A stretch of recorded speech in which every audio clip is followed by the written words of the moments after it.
Assassin's Creed Mirage is exactly what I expected. Now, the devs of Mirage said that the game is supposed to take the franchise back to the roots. It's supposed to be a game that returns to the roots, focuses on stealth, parkour, and a tight-knit story, and that's mostly what they did here. Starting off with story, I think it's somewhat of a mixed bag because the story is very focused. It starts with Basim, ends with Basim, it's very tight-knit, it's around 12 hours to complete, and in my opinion that's the perfect runtime for a focused story. However, I say it's a mixed bag because the pacing could be very rough around the edges here. Initially, it starts very strong. There's so much development for Basim. There's so much focus on the plot itself. However, once he becomes an assassin and is initiated, the game kind of slows down. The targets aren't that interesting. They each have their own plot and whatnot. The first two targets can feel very slow to get into and to discover what they are about. So I think the first half of the game kind of struggles. However, the game picks up really well in the final few hours. The assassinations become more interesting and the story picks up pretty much. Basim's character is fulfilled to the character we see in Valhalla. So that's why I say the story is somewhat of a mixed bag. However, I do have a big problem here when it comes to the story of Mirage, and it's not the writing or the characters, it's more of the cutscenes. The cutscenes have taken a big downgrade here. They used to look really good back in the days of Unity and Origins. They would use the mocap system so you could really be immersed in every cutscene. You could see every detail in the character's face, you can see every expression. Unfortunately here it's this robotic system where it's just face to face with another character. There's not much emotion, there's not much there. The lips don't sync the whole time, it just does not feel immersive. It's really a step down, especially in the bigger moments of the story where you're supposed to be immersed but the characters just look very flat and rigid. Now when it comes to the gameplay of Mirage, I think that's where the game really shines. The gameplay here is amazing. When it comes to stealth, parkour, and combat, I think the game finds a really good loop. Starting off with the most important element here, the focus of the game, and that's the stealth. The stealth here is some of the best I've seen in the Assassin's Creed series. They fixed up the AI. I've seen many people complain about it, but I've seen a really solid AI system here. The AI detects you when needed. They can hear stuff when you're kind of behind them. They're not dumb and oblivious like the older games. It's a pretty solid system here when it comes to AI. The level design's fantastic. They put many enemies in many areas. They don't make it easy to go around a base. You really have to think and plan through. One of the things that really aids to stealth and makes it much better is the tool wheel. The tool wheel gives you multiple tools from throwing knives to smoke bombs to noisemakers. It all really allows you to have this flexibility and it's really fun to experiment with them. When they have a group of enemies in a specific area, you can start drawing them out or killing them using smoke bombs, throwing knives, using your noisemaker to kind of push them away. It's all really damn fun. Especially with the level design, they make it really tough to get around unless you use these tools to their full potential. Animations play a big part here when it comes to stealth. Having good assassination animations is very important and they kind of nailed it here. They're still not very smooth. There's this clunky feeling when you're assassinating a guard. Sometimes Basim would feel too slow, sometimes too fast, sometimes he would get stuck before assassinating. It's not as smooth as Unity. I really hoped it would feel as smooth. The animations themselves are pretty cool. They're slick, they're fast, but it just does not flow as Unity. It's kind of a problem with the RPG system, this whole engine they're using, and they tried their best to make it feel smooth, but you can tell there's still a little bit of clunk here. Obviously, what really aids stealth, it's the parkour here, and the parkour is somewhat of a mixed bag. When it comes to how it flows, it's pretty solid. Basim is fast, sometimes you can really flow and use the things around the city. It can be really solid. However, as usual in Assassin's Creed Spirit, sometimes Basim will cling on and climb to things that you don't want him to climb on. I expected they would fix that or polish it up just a little bit, but in Assassin's Creed Spirit, as mentioned, it stays kind of buggy and glitchy sometimes. Not all the time, but sometimes. Now, when it comes to the combat system, I think it's a pretty solid system. I've seen many people complain because it's similar to the RPG games, and I'm gonna be the first one to say it's not that similar. It might use the same hitbox system, but the animations and the swiftness and the health of Basim, all of it really combines to make this difficult yet satisfying combat system. When you get that perfect parry and kill an enemy, you're very satisfied, and the animations here are very smooth. It's all really fun. It's difficult, so you can't really take on more than 4 to 5 guards, and you really need to focus on your parry timings and whatnot. It's a fun combat system, it's solid, and it definitely feels like it's your second thing to do in case you get caught.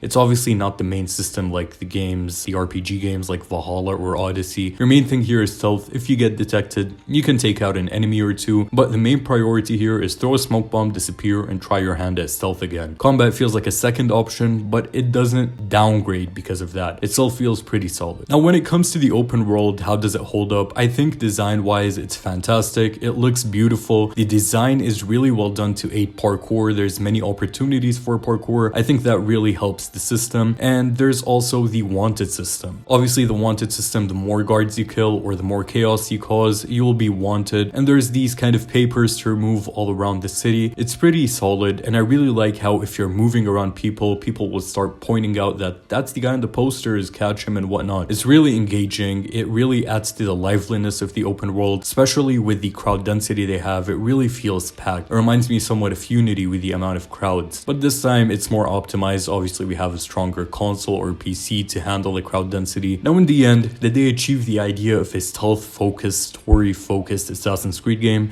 They definitely did. However, as I said, it's not perfect. It has the problems with the cutscenes, it has the problems with the animations. There's some limitations with the RPG engine here, but I gotta praise Ubisoft's team for trying their best with this engine. If you're an Assassin's Creed fan, I definitely think this is worth a purchase.